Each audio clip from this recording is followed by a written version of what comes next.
পাভেল অবাক হলো, অবিশ্বাসের সুরে বলল, নেই মানে? তাহলে এত রেষারেষি কেন? রেষারেষিটা আজকের নয়, সেই শৈশব থেকে। বাবা আর শামসুল সর্দার ছিল দুইজনের রাজনৈতিক নেতা, তবে বিরোধী দলের। এটাই কারণ ছিল প্রতিযোগিতার। একসাথে স্কুল, কলেজ, ইউনিভার্সিটি সব কাটিয়েছে।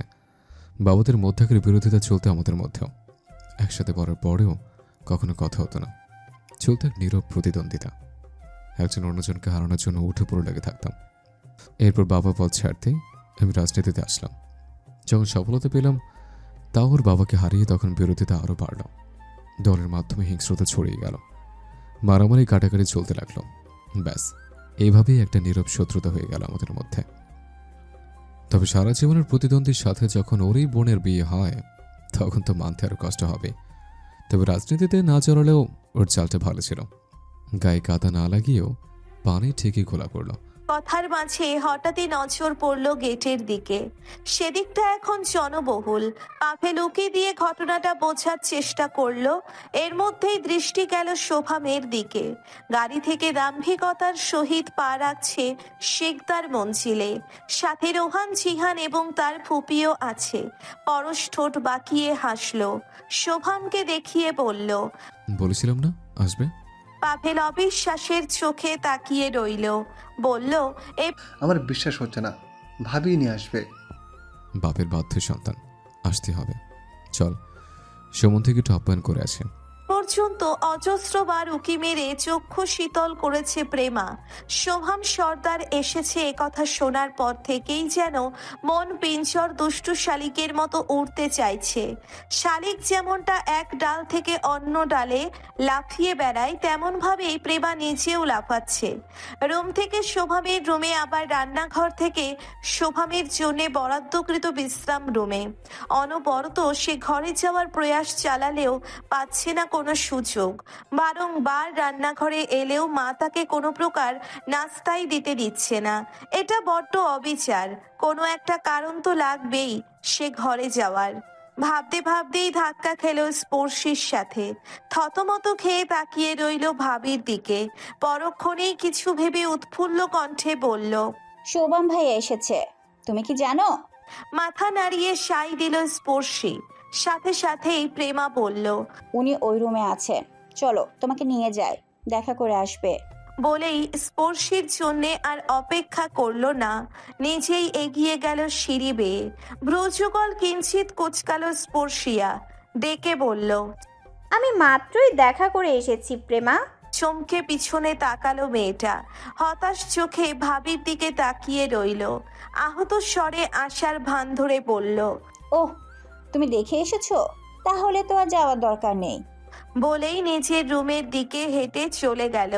স্পর্শী সেদিকে নিষ্পলক তাকিয়ে রইল। হঠাৎই কাঁধে কারো ছোঁয়া পেয়ে পিছু ফিরল।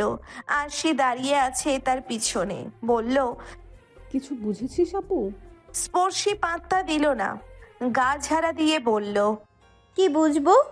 আরশি আর ভনিতা করল না, সরাসরি বলল, সকাল থেকে কতক্ষণ পর পর আমার কাছে এসে জিজ্ঞেস করছে ও বাড়ি থেকে কে কে আসবে। যখন ভাইয়ার কথা বললাম, এরপর তো মিনিটে মিনিটে জিজ্ঞেস করছে কখন আসবে, কত দূর। আসার পর তো ভাইয়ার রুমের আশপাশ থেকে সরছেই না। কিছুক্ষণ পর পর বলছে, ভাবি চলো, ওই রুমে যাবে না? একটু থেমে, আমার কি মনে হচ্ছে জানো আপু? স্পর্শী স্বাভাবিক কণ্ঠে বলল, কি? এই যে প্রেমা মনে হয় শোভাম ভাইয়াকে পছন্দ করে। কোনো রকম রিয়াকশন করলো না স্পর্শী, বলল, ভালো তো, পছন্দ করা কি খারাপ? আরে আপু, তুমি কি বুঝতে পারছো না? এরকম হলে ঝামেলা বাঁধবে বিশাল। একবার চিঠি নিয়ে অনেক ঝামেলা বেঁধেছিল। ওরা দুই ভাই কখনোই এই বিষয়ে মত দেবে না।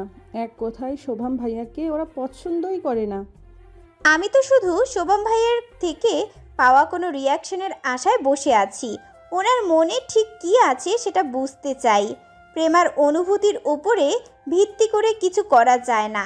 যদি ভাইয়ার থেকে কোনো প্রকার পজিটিভ সিগন্যাল পাওয়া যায় তাহলে তো কথাই নাই। আমিও পরশ শিকদারকে বোঝাতে চাই শত্রুর হাতে বোন তুলে দেওয়া কতটা যন্ত্রণাদায়ক। আর শোভম সর্দারও বুঝুক ভালো লাগা বা ভালোবাসাটা কতটা যন্ত্রণা, কতটা ভয়ঙ্কর অনুভূতি। আর কি বললি, ওরা দুই ভাই শোভাম ভাইয়াকে কখনোই পছন্দ করবে না?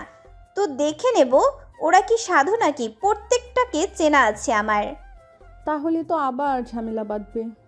তো বাঁধুক, আমিও দেখব কে বাধায় ঝামেলা। অন্যের বোন নেচে নেচে আনতে রাজি, অথচ নিজের বোনের সময়ই যত সমস্যা। আসবো? শোভাম চমকালো না। এই গলার আওয়াজটাকে অনেকক্ষণ ধরে আশা করছিল, কিন্তু শুনতে পায়নি। প্রেমার ডাক শুনে আর পিছনে তাকালো না, বরং গম্ভীর কণ্ঠে বলল, উফ, এটা তো প্রেমার নিজের বাড়ি। সে কেন এই লোকের কাছে অনুমতি চাইবে? আর এই লোকেরই বা কত সাহস, সে অনুমতি না দিয়ে উল্টে কৈফিয়ত চাইছে। ভেতরে ঢুকে বুকে হাত বেঁধে বলল, কোনো দরকারই না। আমরা অতিথিদের সম্মান করতে জানি। কিছুক্ষণ পর পর এসে সুবিধা অসুবিধা জানতে চায়। আপনাদের মতো কঞ্জুস না যে রুমে ঢুকতেই দেব না। বলুন আপনার কি দরকার? আপাতত তোমার অনুপস্থিতি ছাড়া কিছুই লাগবে না। নাক ফুলিয়ে ফেললো প্রেমা। এতক্ষণ পর এসেছে, কোথায় আরো খুশি হবে তা না, উল্টে তাকে যেতে বলছে। মুখে বলল, শুনুন, যেচে আপনার প্রয়োজন জানতে এসেছে বলে নিজেকে খুব বেশি ফেমাস ভাববেন না। আমি এমনি এসেছি, আবার চলেও যাব। তো যাও, সেটাই তো বললাম। রেগে গেল প্রেমা। সে যত কথা জমাতে চাইছে শোভামের মধ্যে, ততটাই বের করে দেওয়ার প্রচেষ্টা। অথচ সেদিন বয়স জানতে চাইলো, মুখ ভার করে বলল, শুনুন, আপনি না, কিছু না, আর আসবো না। বলেই চলে যেতে লাগলো রুমের বাইরে। শোভাম শ্বাস নিল, এরপর শান্ত কণ্ঠে ডাকলো, প্রেমা। এই অদ্ভুত গুরুগম্ভীর পুরুষের মুখে এতটা স্নিগ্ধ স্বরে মনে হয় প্রথম নিজের নাম শুনল। বিদ্যুৎ পৃষ্ঠের মতো শক্ত হয়ে দাঁড়িয়ে রইল। মায়াভরা মুখখানি নিয়ে পিছু ফিরতেই পাষাণ পুরুষ বলে উঠল, আর এগিয়েও না, যতটা ভেবেছো সেটাই ভয়ঙ্কর। ফিরে যাও অনুভূতি নিয়ে, আমি কখনোই সাথ দেব না। ছলো ছলো চোখে তাকিয়ে রইল প্রেমা। দোপা সামনে এগিয়ে ভাঙা স্বরে বলল, আপনিই তো অনুভূতি সৃষ্টি করতে সাহায্য করেছেন। দিনের দ্বিতীয় প্রহর, দুপুর তখন প্রায় 12:30। চারিদিকে লোকজনের বিশাল সমাগম। বারান্দার শীতল হাওয়ায় দাঁড়িয়ে ক্রমশ রিং পড়ে যাওয়া ফোনটাকে রিসিভ করলো। সাথে সাথেই ও প্রান্ত থেকে মধ্যবয়সী এক পুরুষ বলে উঠল। কাজ কত দূর? কপাল কুঁচকে ফেলল শোভাম, কণ্ঠে গম্ভীরতা এনে বলল, কোন কাজ?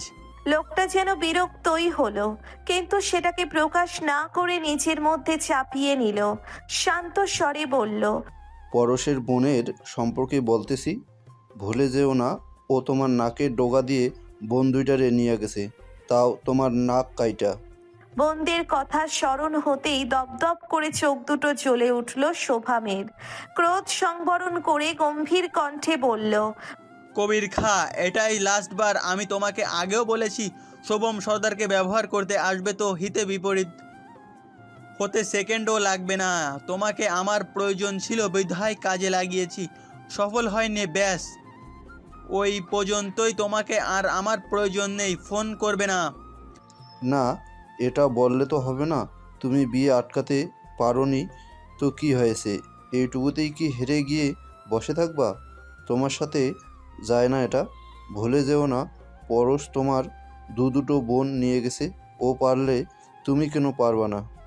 আমি পরশ শিকদারের মতো কাপুরুষ নই যে বোনদের উপর টার্গেট করব, আর তোমার মতো কুত্তাও নয় যে যেখানে সেখানে জিভ বের করে চাটতে। কথাগুলো ধীরে ধীরে অশ্রাব্য হয়ে যাচ্ছে বুঝতে পারতেই নিজেকে সামলে নিল শোভাম।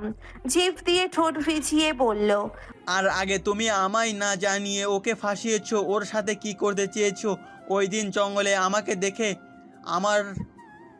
আবার তোমার লোক পালিয়েও ছিল। সেসব বাদ দিলাম, মেয়েটার বয়স অনেক কম, অবুঝ আর আবেগী। এমনিতেই ও বড্ড দুর্বল হয়ে পড়েছে। এখন আমার থেকে কোনো রকম সায় পেলে ব্যাপারটা গুরুতর হয়ে যাবে। আমিও এ ধরনের কোনো ঝামেলায় জড়াতে চাই না। আরে এখানে ঝামেলার কি আছে? বেশি গুরুতর হলে তো বিয়ে পর্যন্ত আগাবে। এর থেকে আর কত দূর? ভালোই হবে, এতে আরও তোমার হাতে লাগাম থাকবে, শক্ত হবে। ওরা কোনো রকম হেরফের করলেই দড়ি ধরে টান মারবে, বুঝেছো? না বুঝিনি, একটা কথা ভুলে যেও না, বিয়ে হলে ও তখন পরশ শিকদারের বোন নয়, শোভম সর্দারের স্ত্রী থাকবে। আর শোভম সর্দার কাপুরুষ নয় যে নিজের স্ত্রী গুটি বানিয়ে আর বাকিটা রইলো ওরা আমার বোনদের গুটি বানাবে কি না সেটা নিয়ে। তাহলে এটাও ভুলে যাও না, শোভম সর্দার ভেবে চিন্তে কাজ করলো, স্পর্শিয়া সর্দার ভাবে না, ভাবার টাইমটুকু রাখে না। তোমাকে আমি লাস্টবার ক্লিয়ার করছি, বিয়ে ভাঙার জন্য এত কিছুই, কিন্তু বিয়েটা হয়ে গেছে, আপাতত যাবতীয় প্ল্যান ক্যান্সেল। আমি এসব নিয়ে ভাবতে চাইনি, সিমটা চেঞ্জ করেছি, আশা করছি তুমি আর অন্য উপায়ে বিরক্ত করবে না। মুখের উপরই কেটে দিল ফোন, নাকে চোখে মুখে তার স্পষ্ট বিরক্তি। ফোন থেকে তৎক্ষণাৎ সিমটাকে খুলে ভেঙে ফেলে দিল নিচে। ঘাড় ঘুরিয়ে রুমের দিকে যেতেই চোখ পড়ল দরজার উপরের দিকে রাখা খুদে ক্যামেরাটার দিকে। শোভম বাঁকা ঠোঁটে হাসলো, ক্যামেরাটার কাছে গিয়ে আলতো হেসে বলল, এটা দারুণ ছিল, তবে এত কিছুর প্রয়োজন ছিল না। শোভম সর্দারের চাইলেই সেকেন্ডের মধ্যে তোমার ধ্বংস করে দিতে পারে। স্ক্রিনের দিক থেকে চোখ সরিয়ে নিল পরশ, চেয়ারে গা এলিয়ে দিয়ে দীর্ঘ এক হামি দিল। এরপর পেছনের চেয়ারের দিকে তাকিয়ে নাটকীয় সুরে বলল, আমি ভয় পেয়ে গেছি তোর সম্বন্ধে হাস্যকর হুমকিতে। পাভেল ভাইকে বিদ্রুপ করে উত্তর দিল, বলল, ওটা তোর সম্বন্ধে। আচমকাই কিছু মনে পড়ে যাওয়ার মতো মাথা নাড়ল পরশ, বলল। ও হ্যাঁ তাই তো। এরপর পুনরায় নাটকীয় ভঙ্গিতে বলল, আমি ভীষণ ভয় পেয়ে গেছি সমুদ্র সাহেব, আবার আসবেন। বলেই স্ক্রিন অফ করে দিল। এরপর ভয়ঙ্কর আওয়াজে বলল, খায়ের বাচ্চাকে ফোন লাগা। মুহূর্তেই রিং পড়ার শব্দ এলো কানে। ওপাশ থেকে রিসিপ্ট করতেই পরশ সালাম দিল, ভদ্রভাবে শান্ত কণ্ঠে বলল, কবির খা ঝিলিক আর ঝিনুক আইডিয়ালে পড়ো না? আর আমি জানি তো। আচ্ছা বাদ দে, যেটা বলছিলাম, প্রেমা শিকদারের বিষয়ে খোঁজখবর নেওয়া বন্ধ কর, তাহলে আমিও তোর জমজ মেয়ে দুইটার ব্যাপারে খোঁজখবর নেওয়া বাদ দিব। শুনলাম তোর আর বাচ্চাও হবে না, এই দুটোই সম্বল, সামনে রাখিস, বুঝছিস? ওপাশের লোকটা যেন স্তব্ধ হয়ে গেছে। পরশ আর সময় ব্যয় করলো না, আলগোছে কল কেটে দিয়ে পাভেলের উদ্দেশ্যে বলল, প্রেমার যেন একটা চকলেট আনার জন্য বাইরে বের না হতে হয়, কোচিং অনলাইনে করুক, গাইডলাইন তোর ভাবি দিবে। মাথায় কি চলছে আবার? চমকে সামনে তাকালো স্পর্শী, শাড়ির আঁচলটা ঠিকভাবে গায়ে দিয়ে মাথা নাড়িয়ে বলল, কই কিছু না তো। মানল না পরশ, এক হাত দিয়ে কোমর জড়িয়ে টেনে বিছানায় বসালো। এরপর কাঁধের ওপর থুতনি রেখে ভাবুক স্বরে বলল, হুম, এটা তো বিশ্বাসযোগ্য নয়। আপনার এই মাথাটা কিছু না কিছু ভেবে চুপ করে বিশ্রাম নেবে, এটা মানাই যায় না। কোনো কুবুদ্ধি যে পাকা ছিলে সেটা বলো। স্পর্শী হাসলো, এরপর পরশের চুলের মধ্যে হাত বুলিয়ে বলল, অত কিছু শুনতে হবে না, শুধু এইটুকু জেনে রাখুন, যতই ভাবি না কেন সেটা আপনাকে তবদা খাওয়ানোর জন্য যথেষ্ট। আমাদের সারা জীবন তপ্তা খাওয়ার জন্য আপনাকে বিয়ে করেছে ম্যাডাম। আমি সেই দায়িত্বই যথাযথভাবে পালন করার চেষ্টা করছি স্যার। দিনের মধ্যবর্তী সময়, ঘড়ির কাঁটায় তখন 1:30। বিশাল শামিয়ানার নিচে এই গরমেও চারদিক থেকে বড় বড় ফ্যান চলছে। তাঁবু ঢাকা বিশালাকার স্থানটিতে বসে দুপুরের খাবার খেতে ব্যস্ত সবাই। শোভম চুপচাপ নিচু মুখে খাচ্ছে। অনিচ্ছা সত্ত্বেও একই টেবিলে বসতে হয়েছে পরশের সাথে। তার থেকে 3 চেয়ার পর প্রেমা বসেছে। এ যাবৎ অনিচ্ছাকৃতভাবে দুবার তাকিয়েছে ওই দিকে, আর দুবারই মেয়েটা ড্যাব ড্যাব করে তাকিয়েছিল। বিষয়টা খুবই ভয়ঙ্কর, যে কেউ দেখে ফেলতে পারে নিমেষেই। কিন্তু সেদিকে মোটেও খেয়াল নেই প্রেমার। সে তো শুভমের থেকে অ্যাটেনশন পাওয়ার জন্য ব্যস্ত। এতক্ষণ তাকিয়ে থাকার পরেও যখন কোনো রকম কাজ হলো না, তখন শুরু করলো অনুকরণ। শোভম বাম হাতে মাত্রই চুল ঠিক করেছে, সেটা দেখতেই প্রেমা সেইম ভাবে চুল সরালো। হতভম্ব হয়ে প্লেটের দিকে তাকিয়ে রইল শোভম। সবকিছু স্বাভাবিকভাবে নেওয়ার জন্য হাতে রোস্ট নিয়ে ছিলতে লাগলো। সাথে সাথেই প্রেমা রোস্ট খেতে আরম্ভ করলো। বাকহারা হয়ে গেল শোভাম। আশেপাশে সবার দিকে তাকিয়ে অগোচরে চোখ গরম করে তাকালো। অনুকরণ করতে করতে অবিশ্বাস্য কাজটা করে বসলো প্রেমা। শোভামকে চোখ রাঙিয়ে নিজেই হতভম্ব হয়ে গেল, কাঁদতে লাগলো অনবরত। বিকেল গড়িয়ে গেছে অনেক, আর কিছুক্ষণের মধ্যেই সন্ধ্যা নামবে। ড্রয়িং রুমের সবার মাঝখানে দাঁড়িয়ে আছে শোভাম। দুপুরের খাওয়ার পর্ব শেষ হবার পর থেকে আর একাকী বসে না। খুব সুন্দরভাবে প্রেমাকে এড়িয়ে ভিড়ের মধ্যে অবস্থান নিয়েছে। বাবার কাছে দেওয়া কথা মোতাবেক রাতটা কাটিয়ে সকালে বোনদের নেওয়ার কথা থাকলেও খাবার পরপরই বাড়িতে যাওয়ার জন্য তাড়া দিয়েছে। বিভিন্ন অজুহাত দেখিয়ে সন্ধ্যার আগেই বাড়ি পৌঁছবে ঠিক করেছে। এখানে বেশিক্ষণ থাকা মোটেও সুবিধার না। মেয়েটার যেন হুট করেই সাহস বেড়ে গেছে। যে কোনো ঝামেলা ঘটতে খুব বেশি সময় লাগবে না। আরশি এবং স্পর্শী দুজনেই তৈরি হয়ে দাঁড়িয়ে আছে। শামসুল সর্দার নিজেও এসেছিলেন দুপুরে, এখনো যাননি। ছোট মেয়ের প্রতি মানবিমানের কারণে এখনো কোনো রকম আনুষ্ঠানিকতা করা হয়নি। কিছুদিন পরে বাচ্চা হবে, এই মুহূর্তে কোনো অনুষ্ঠান করে জনগণের হাসির পাত্র হতে চান না। ফলস্বরূপ বড় মেয়ের সাথে সাথেই ছোট মেয়েকেও আনুষ্ঠানিকভাবে নাই ওর দিতে এসেছে। আজ সর্দার বাড়িতে বাড়ির 2 মেয়ে ও 2 জামাই যাবে, এছাড়াও প্রেমাও যাচ্ছে। পাভেল প্রথমে আপত্তি করলেও পরশ সম্মতি জানিয়েছে। মান রক্ষার্থে কমপক্ষে 2 থেকে 3 দিন শ্বশুর বাড়িতে থাকতে হবে। প্রেমার উপরে ষড়যন্ত্রের ছক একবার যখন কষা হয়েছেই, সেক্ষেত্রে কোনো রকম রিস্ক নেওয়া উচিত হবে না বলেই বোনকে সাথে নিচ্ছে পরশ। বাড়িতে একাকী রেখে যেতেও ভরসা পাচ্ছে না। স্পর্শীর সাথে লেহেঙ্গা পরে থাকা প্রেমাকে দেখতেই কপালে হাত দিল শোভাম। এই মেয়ের সঙ্গে যাবেই, সেই যতই দূরে থাকার চেষ্টা করুক না কেন, কেঁচোর মতো মোড়াতে মোড়াতে সাথে সাথেই যাচ্ছে। দাঁতে দাঁত চেপে এক প্রকার বাধ্য হয়ে বোনদের নিয়ে বাড়িতে ফিরল। সর্দার বাড়ি পৌঁছতেই মিনিট 15 মতো সময় লেগেছে। এরপর থেকে সারা রাতেও কোনো পাত্তা নেই শোভামের। গাড়ি থেকে বের হয়ে নিজের রুমে গিয়ে পাঞ্জাবি পরিবর্তন করেছে। এরপর সেই যে বাড়ির বাইরে গিয়েছে, তারপর রাতের খাবারের সময়ও টেবিলে দেখেনি। এদিকে ভেতরটা ছটফট করেছে প্রেমার। সে তো জ্বালাতেই এসেছিল, অথচ যাকে জ্বালাবে সে নিজেই লাপাত্তা। এদিকে নির্দিষ্ট করে কাউকে যে স্বভাবের কথা জিজ্ঞেস করবে তেমন উপায়ও নেই। শেষমেশ বিরক্ত হয়ে বসে রইল রুমে। ঘড়ির কাঁটায় তখন 11:30। ইতিমধ্যেই বাড়ির প্রত্যেকটা রুমের লাইট অফ করে দিয়েছে। হঠাৎই সদ্য চোখ বন্ধ করে শুয়ে থাকা প্রেমার কর্ণগোচর হলো দরজা খোলার শব্দে। নিস্তব্ধ পুরো বাড়িটাতে এমন শব্দ বড্ড স্পষ্ট শোনাচ্ছে। কারো সিঁড়ি বেয়ে উপরে ওঠার আওয়াজও বোঝা যাচ্ছে। এত রাতে কে আসবে? হঠাৎ শোভামের কথা স্মরণ হতেই শোয়া থেকে উঠে বসলো প্রেমা। দ্রুত পায়ে বিছানা থেকে নেমে এগিয়ে গেল দরজার দিকে। আলতো আওয়াজে খুলে উকি দিল উপরের দিকে। মুহূর্তেই হৃদয়টা উদ্গ্রীব হয়ে উঠল। হ্যাঁ, শোভাম এসেছে। তার রুমের দরজা খোলা, কিন্তু এখন সেখানে যাওয়াটা মোটেও উচিত হবে না। রাত হয়েছে অনেক ভেবে রুমে ঢুকতেই মত পাল্টে গেল প্রেমার। মন বলল, ধুর, এত ভাবাভাবির কি আছে? চট করে গিয়ে জাস্ট উকি মেরে দেখে আসবো কি করছে বেটা। এরপর এক পলক দেখেই আমার ফট করে রুমে চলে আসবো, ব্যাস হয়ে গেল। যেমনি ভাবা অমনি কাজ। তবে যে চট করে মোটেও যেতে পারল না, বরঞ্চ প্রতিটা পদক্ষেপে সারা শরীর উত্তেজনায় ভয়ে কাঁপছিল অজানা কারণে।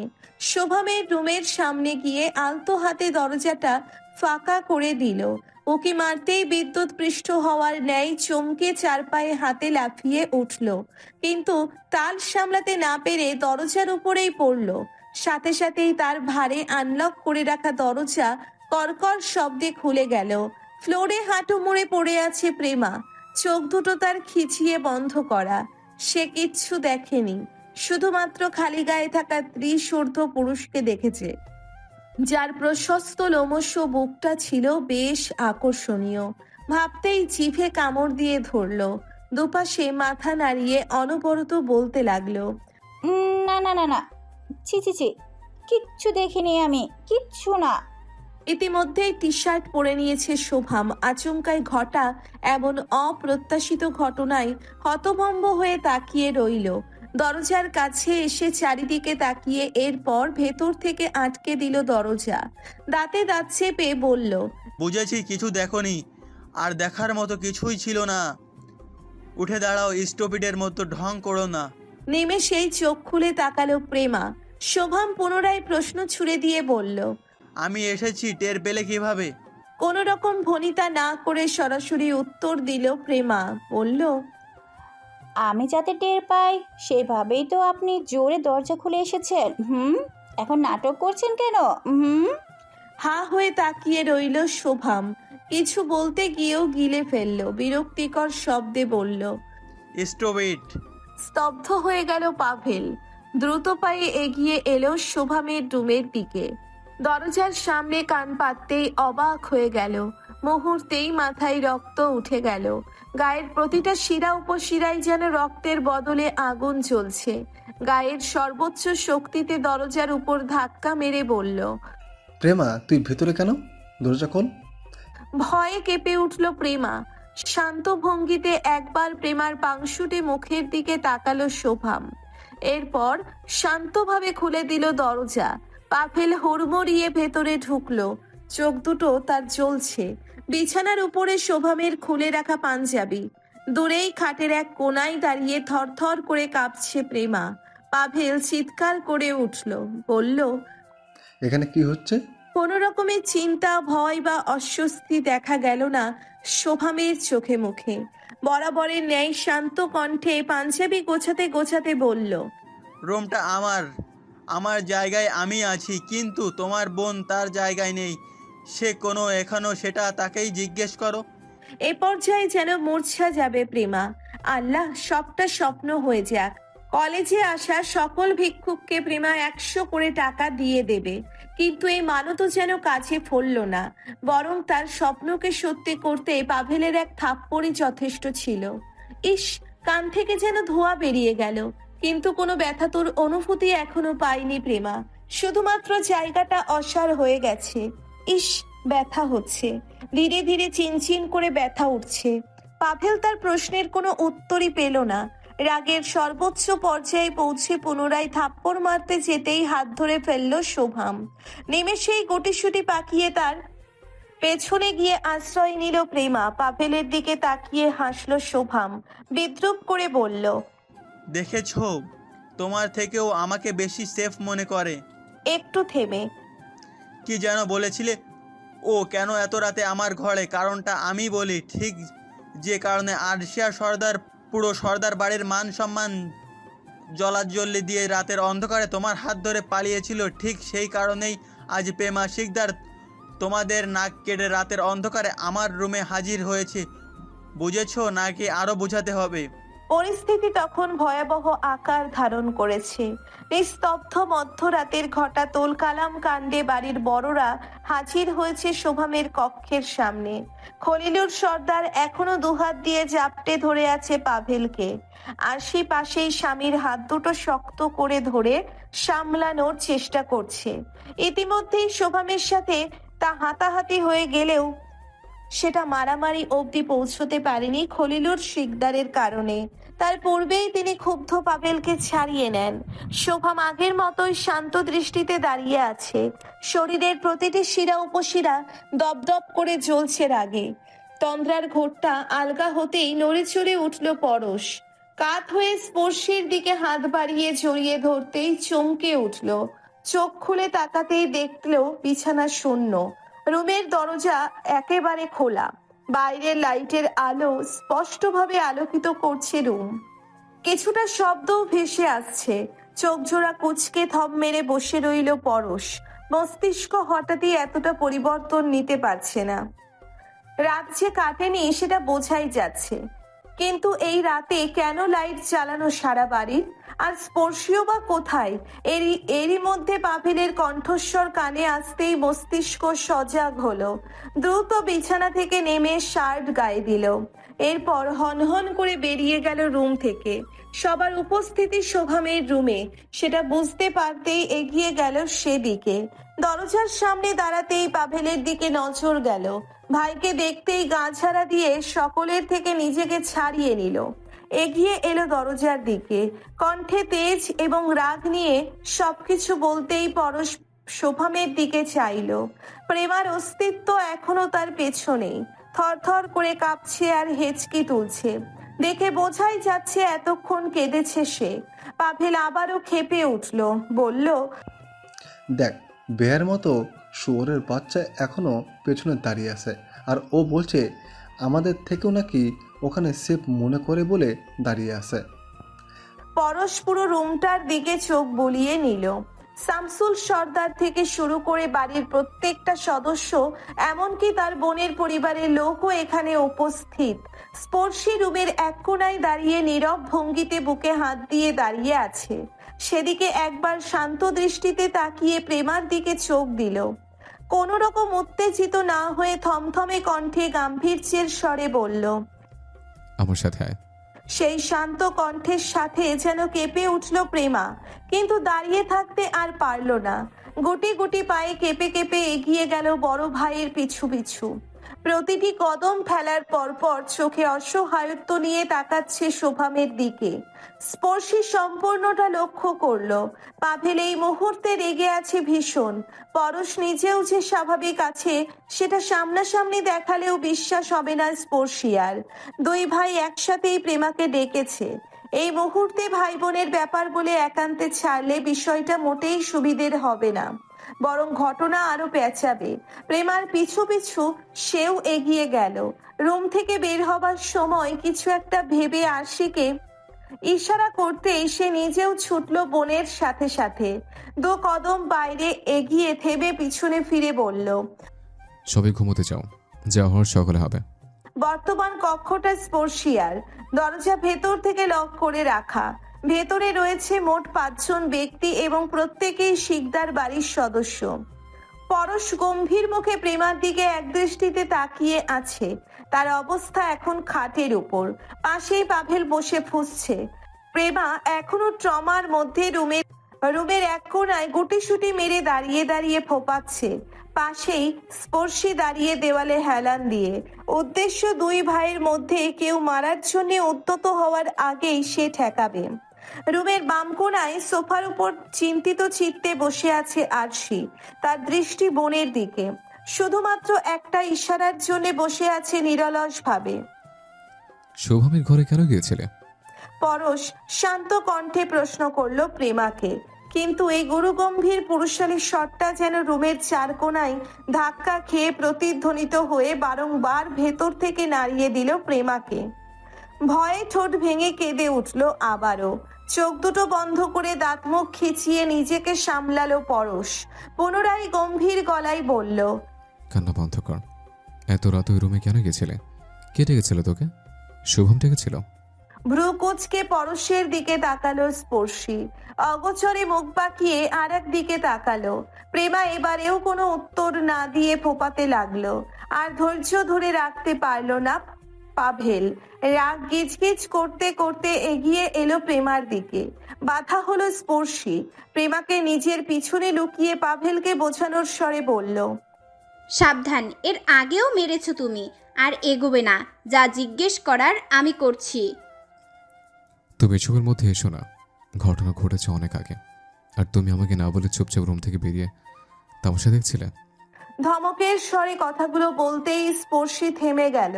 নিচু স্বরে বলল, আপনি ঘুমাচ্ছিলেন তাই ডাকিনি। ভেবেছিলাম হুট করে ঘুম ভেঙেই এসব দেখে বেশি উত্তেজিত হয়ে যাবেন।